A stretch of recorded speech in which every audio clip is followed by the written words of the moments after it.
Welcome and good evening. I want to thank you for joining us tonight to hear an exciting updates about our capital campaign, Refocus, Renew and Refresh. Refocus our vision, renew our ministries and refresh our facility. However, before we do begin, I want to thank those of you who have reached out to me over the past few weeks as Nancy and I have done battle with COVID-19. Fortunately, our symptoms were not serious, but the experience was certainly nerve-wracking, and we're very grateful to have tested negative and to have finished our quarantine. But thank you for your remembrances. I also want to thank all those involved with putting on this event tonight, especially to our capital campaign team and to our wonderful tech crew who are providing our live stream on Wednesdays and on Sundays, and again this evening. And we're very grateful and glad to have such talented people in our congregation. Thank you for your work.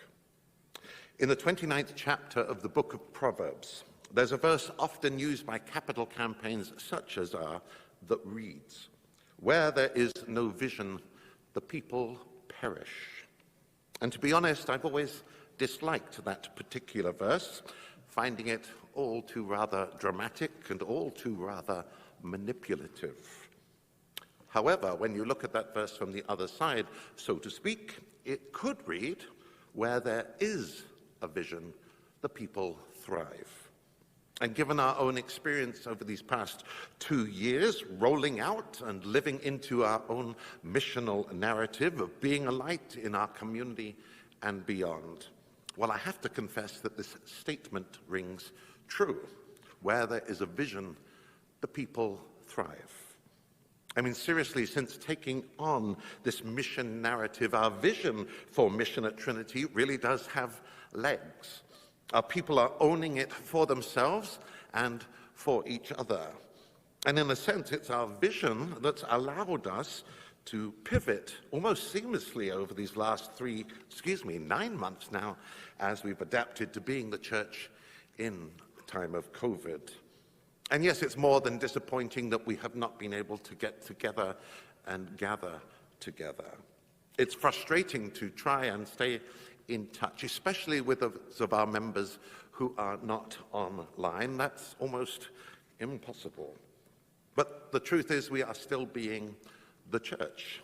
We are still baptizing and marrying and burying. We are still providing quality worship experiences in the sanctuary and in the Christian Life Center.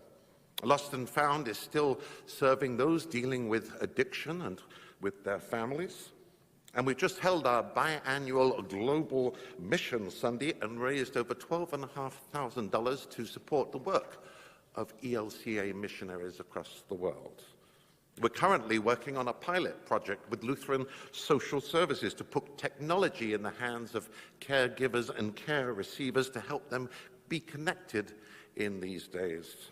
We are still being a light in our community and beyond. And tonight you will briefly hear from 2 of our mission partners and from one of our own programs at Trinity as to how we are shining that light right now, even as we talk about our future tonight and the ways in which we can shine even more brightly as we move forward. Before we get to that, I would like to invite you to join with me as we read responsively our missional creed to remind us once more for the vision for mission we journey toward. We believe our mission and ministry is centered around our call to be a light to our community, our region, and ultimately the world. As this light shines the good news of God's love for all creation, it brightens the dark places, it inspires, it connects, it gives hope, and it touches those in need. God is calling Trinity Lutheran Church to shine the light of Christ into downtown Moorhead and beyond. There is hurt and brokenness in our community. We are called to be a light. There is a hunger for relationships and for places to belong. We are called to be a light. There is a disconnect between our faith and life in the world. We are called to be a light. there is a deep longing to express our gratitude to God for God's love and grace. We are called to be a light. What has come into being in Jesus was life, and the life was the light of all people. The light shines in the darkness, and the darkness does not overcome it. Trinity Lutheran Church, called to be a light. Let us pray. O God, you have called your servants to ventures of which we cannot see the ending, by paths as yet untrodden, through perils unknown. Give us faith to go out with good courage, not knowing where we go, but only that your hand is leading us and your love supporting us, through your Son, Jesus Christ our Lord. Amen. So tonight is all about an opportunity for each of you, an opportunity to refocus and see the light we are shining within our community, an opportunity to renew and hear an exciting update from our council leadership, and an opportunity to refresh and feel how your light shines upon others. So let's get started, because first up, we hear about our current partnership with Churches United and how we are shining a light on their mission to provide safe shelter, stable housing, nutritious food, and a path toward healing. Staff at Churches United today cooked the hot meal at the shelter and brought it here to Trinity Lutheran in Moorhead. I happened to be there, and Pastor Sue Kesterman was there, and she said, "Ooh, it's a God coincidence that you came in at this moment because I want to ask you something." And then she explained to me the situation with how they have to keep their population separate, and that as the weather gets colder, they wanted to have a place for people to eat their noon meals, and that since they've been doing these brown bag lunches since May or whatever it's been, people are getting kind of sick of the brown bag lunches, and they want to be able to provide more nutrition for people. So they really wanted to serve them a hot meal, and we're looking for a place to do it. And ideally, the location would be next to a bus stop. And I said, hey, Trinity Lutheran Church is right next to a bus stop downtown Moorhead. And we have a kitchen, and we have the space. Day one of a hot meal served over the noon hour by members of the church. Where our mission is to be a light into downtown Moorhead and beyond, and this is one way that we can fulfill that mission and really be a part of the community. I mean, we've been partnering with Churches United since the beginning of Churches United, but this is a real concrete way that we can do that. Lee of Moorhead came for the hot meal today. He's been getting a sack lunch at the shelter. It's a good hot meal, and it's a nice location and nice place to eat. For Churches United, keeping COVID out of the shelter has been key to avoiding an outbreak. Having a church step up to provide a hot meal instead of a cold bag lunch to those coming in off the street. And knock on wood, we've been pretty healthy at the shelters and the pantries, keeping people safe, and hopefully that continues. This is day one of the feeding program. It will run through winter, as will the pandemic.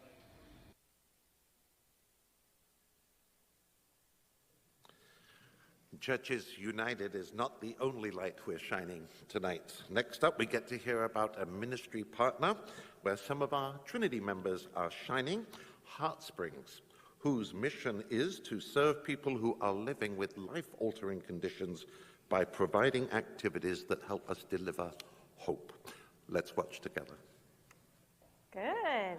In a normal year, a typical day, seniors with Heartsprings would gather for a day of healing. This nonprofit serves those living with MS or Parkinson's.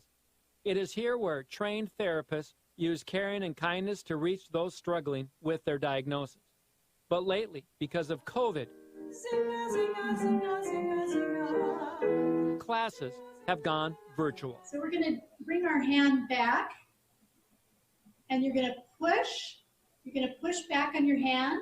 Exercising via Zoom and singing, thanks to the Trinity Lutheran Foundation, which donated $7,000 to Heartsprings during this difficult time. An example of Trinity going outside its walls, its community, to serve others, especially during a pandemic. Trinity making that broader connection, being a light, here and beyond. And yes, indeed, our Trinity Lutheran Church Foundation has been having an impact for over 45 years now, shining our light throughout the community and across the globe, literally across the globe. And we offer our thanks tonight for all the volunteers who have served in leadership of our foundation over those many years. Thank you for shining. Speaking of many years, our final video shines a light on one of our ministries that's been operating for over 50 years now, the Trinity Preschool, whose mission is to nurture individual development and mirror Christ's love for the children we serve in our building every day. We welcome. Shortly after celebrating 50 years in Moorhead, the Trinity Lutheran Preschool braced itself for the biggest challenge of its tenure here in Moorhead. Before COVID hit, the preschool was trying to meet the needs of families. I love working with the kids. I love working with the families. I believe in quality childcare. But now today, more than ever, Trinity Preschool has stepped up as an essential need here in town. Children whose parents are struggling to keep jobs, find work after layoffs, or businesses closing during the pandemic. Another example of the pivot, Trinity reinventing itself to meet an unpredicted demand, taking care of families during these times of unrest, stepping up to keep dozens of kids safe and secure at a time when many of us have trouble feeling either one. Even though things are so very different during these days, Trinity continues to bring light into the darkness in so many, many ways. Which brings us to another light that shines brightly in our congregation, our Church Council President, Matt Lyseth, who's going to bring us an exciting update for our future hopes and plans.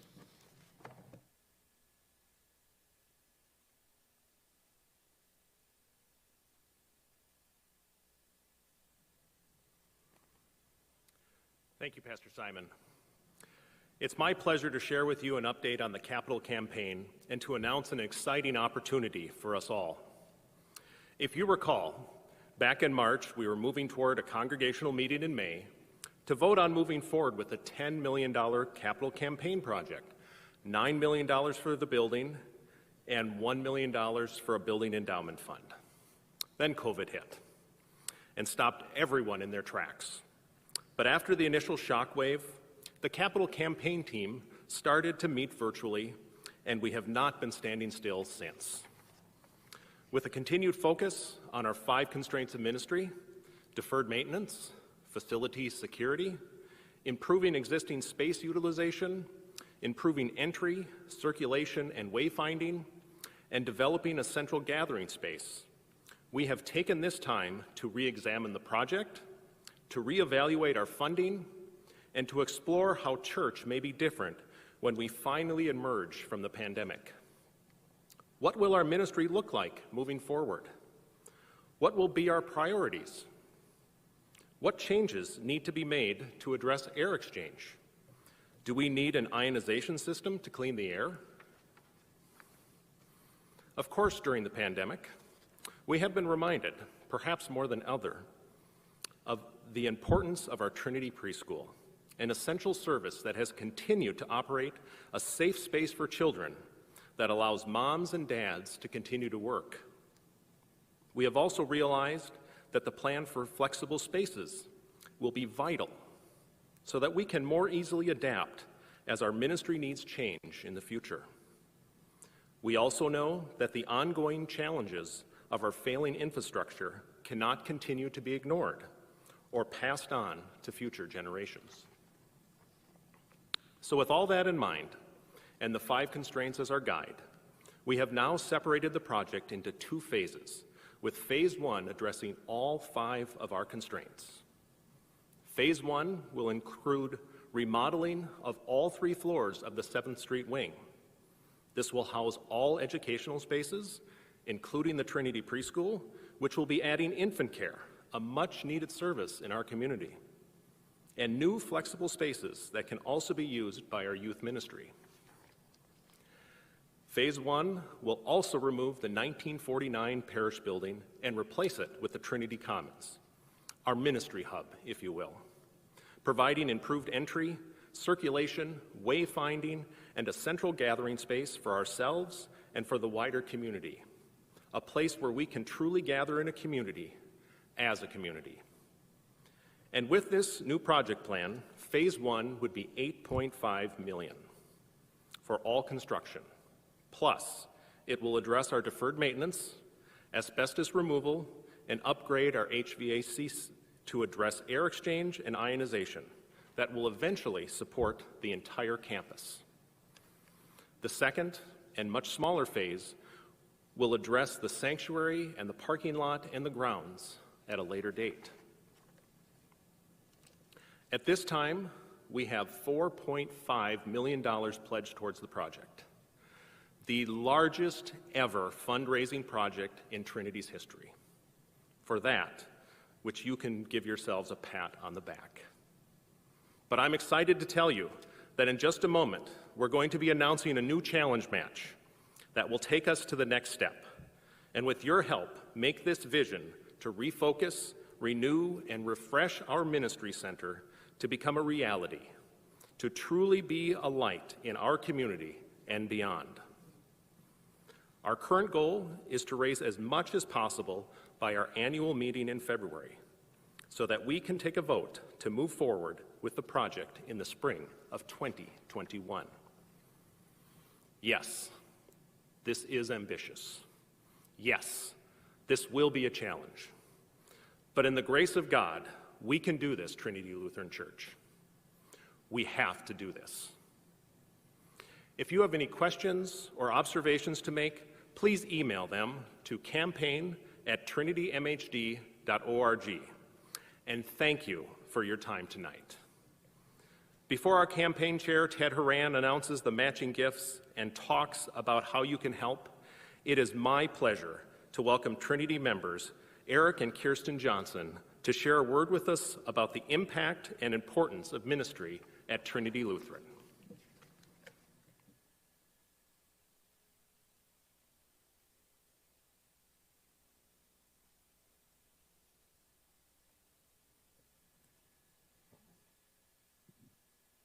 Good evening.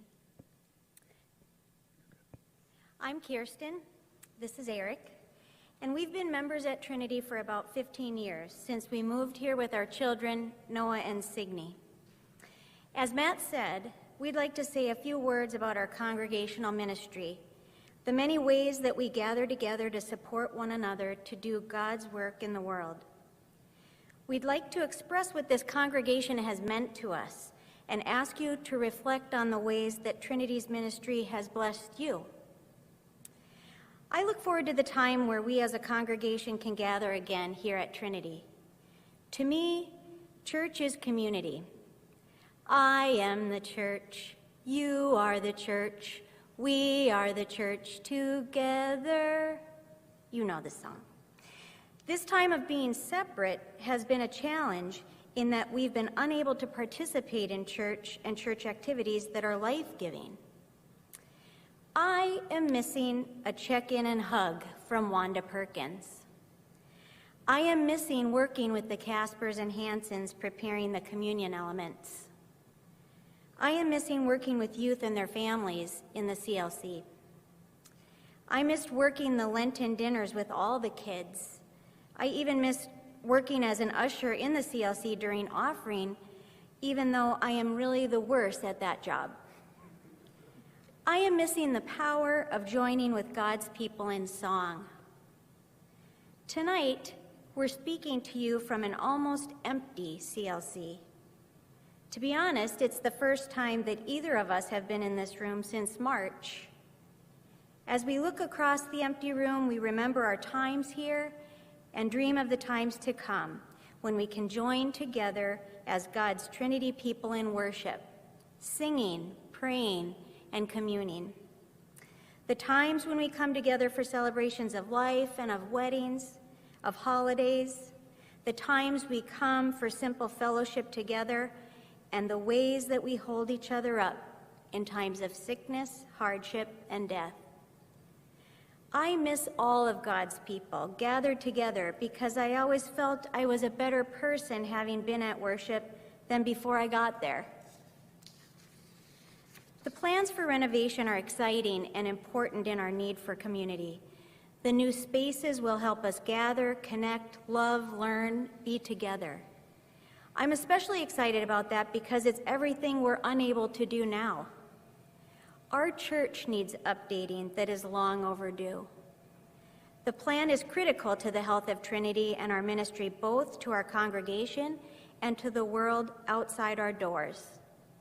We have such good things going on here, and this plan will allow more good things to get going. Right now, we are in Advent, preparing for Jesus' birth at Christmas.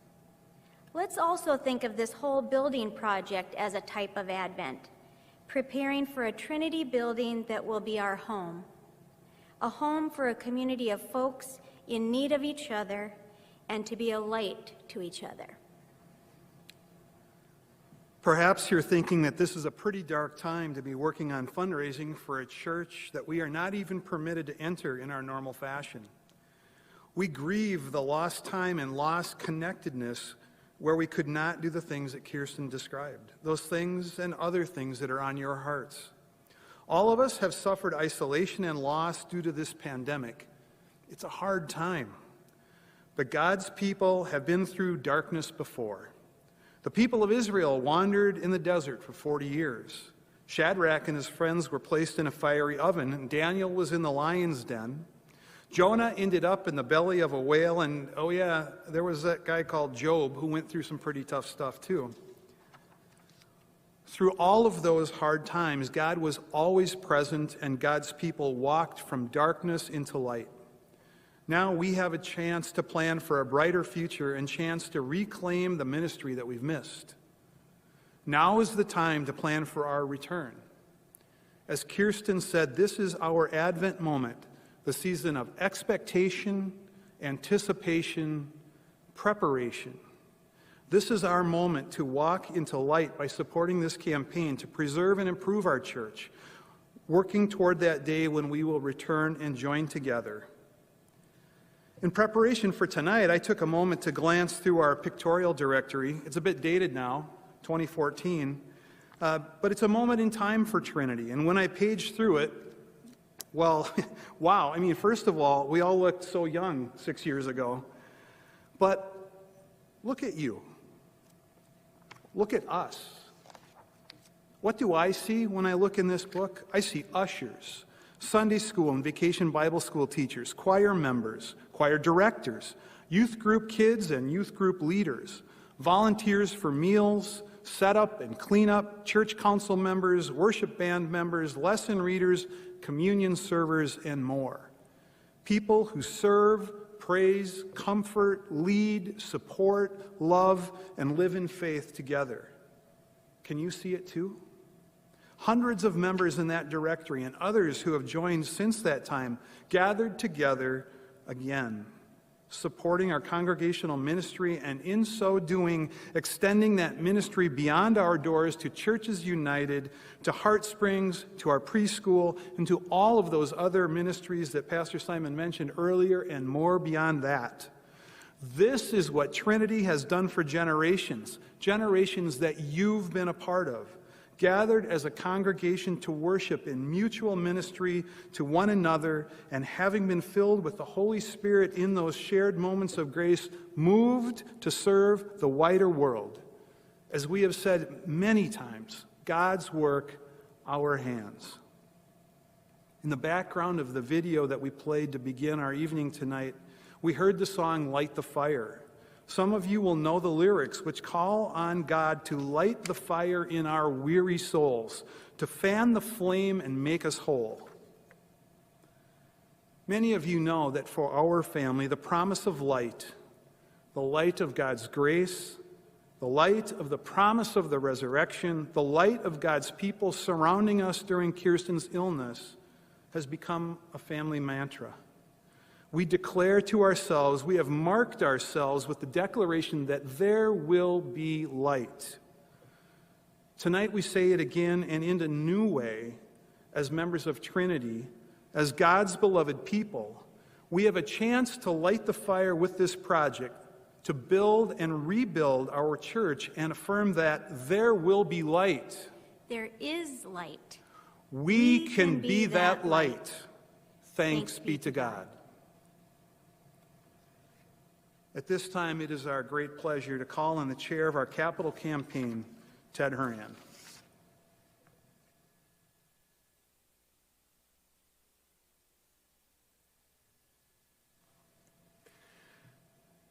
Good evening. Thank you all so much for sharing your evening with us. Tonight you have seen, heard, and felt how a people are being a light and how Trinity is a light for us. This campaign event is about a building project, to be sure. But as you just heard, it's also about mission and revitalization. COVID-19 has been a short-term influencer. It has brought about changes none of us expected and none of us wish to repeat.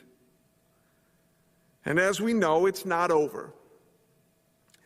But it also just may be the catalyst, and I believe that now more than ever. Listening to Eric and Kirsten speak tonight, I know this is true. It just may be the catalyst we've needed to take the challenges the church has faced for the better part of a decade and turn them upside down. As Matt said a moment ago, we are at $4.5 million. He also indicated a new match. Well, we are excited to announce to you that we have received a $1 million challenge grant. This comes from a couple that had already made a commitment to the campaign. And it just happened a few weeks ago. They understand the opportunity before us and see the possibilities beyond COVID-19.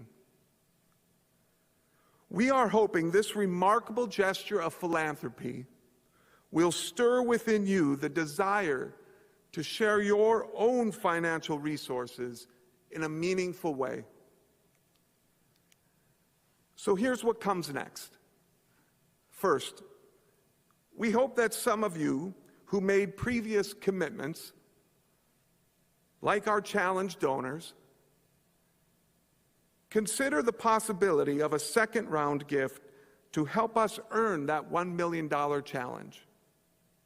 Second, we will be inviting those of you who have not yet pledged to help us earn the $1 million challenge. Here's what you can expect. A member of our campaign committee may be reaching out to those of you who have already committed to ask for you to consider extending your pledge. We plan to do that between now and the end of the year. And during that same time period, for those of you who have not yet pledged, we will be reaching out to you as well and ask for you to join us. During the month of January, we intend to be sure that every member of our congregation will have an opportunity to respond. A central tenet of what it means to be Lutheran is the fact that we do not have answers for everything. Instead, we rely, as we always have, on God's power through the teaching of the gospel, so we may be better witnesses of God's mercy in the way we act, in what we do, and in what we say. So we don't know what tomorrow holds, but we are conditioned by faith to push forward. This campaign is about money and mission. The reality is we can't have one without the other. Our vision is clear. We believe God is calling Trinity Lutheran Church to be a light. In the words which Pastor Simon used in bringing us together this evening, where there is vision, the people thrive. Now let's claim that vision so that we can thrive. Go in peace and be a light. Thanks be to God.